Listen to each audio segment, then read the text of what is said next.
এই রাস্তা সবচেয়ে গুরুত্বপূর্ণ রাস্তা, কারণ এটা শুধু দুটো গ্রাম পঞ্চায়েতের মিল নয়, এটা হচ্ছে দুটো ব্লকেরই মিল। কি বলবেন? এই রাস্তার বিশেষ দরকার ছিল অনেক দিন থেকে। আমি আগে এই রাস্তাটা করেছিলাম।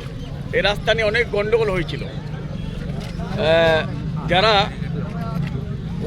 ভোট কাটোয়া এসছে তারা আন্দোলন করতে, এমএলএ হয় তখন এমএলএ ছিল, করতে পারেনি। শ্রীমতী দীপাদাস মুন্সি মিনিস্টার ছিলেন, এমপি ছিলেন, উনিও করতে পারেননি। যখন আমি টিএমসি 2014-তে আসলাম, এই 15-তে এই রাস্তাটা হয়েছিল।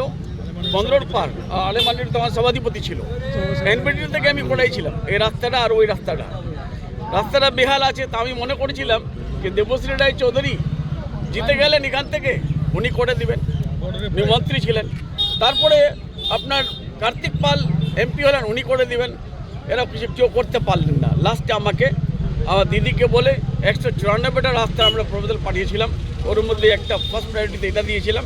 এটা আজকে 4 কিলোমিটার 400 স্যাংশন হয়ে গেছে, ওয়ার্ক অর্ডারও হয়ে গেছে, আর 2,35 লক্ষ টাকা বরাদ্দ হয়েছে। যার জন্য আমি দিদিকে ধন্যবাদ দিচ্ছি, আমাদের মাননীয় মমতা বন্দ্যোপাধ্যায় ধন্যবাদ দিচ্ছি। উনি পথশ্রী করে আমাদের একটা নতুন রাস্তা তৈরি করেছে রাস্তা হওয়ার জন্য। 1 কিলোমিটার পেপার। আর যেখানে আমাদের 2 লক্ষ কোটি টাকা আটকে রেখেছে, পিএমএও টাকা বন্ধ রেখেছে, এমজিএনএর যে টাকা বন্ধ রেখেছে, তারপরে পিএমজি টাকা বন্ধ রেখেছে, তার সত্ত্বেও অত লঞ্চনা বঞ্চনা হওয়ার পর রাস্তাঘাট হচ্ছে। আমি আমাদের মাননীয় মুখ্যমন্ত্রী মমতা বন্দ্যোপাধ্যায়কে ধন্যবাদ দিচ্ছি।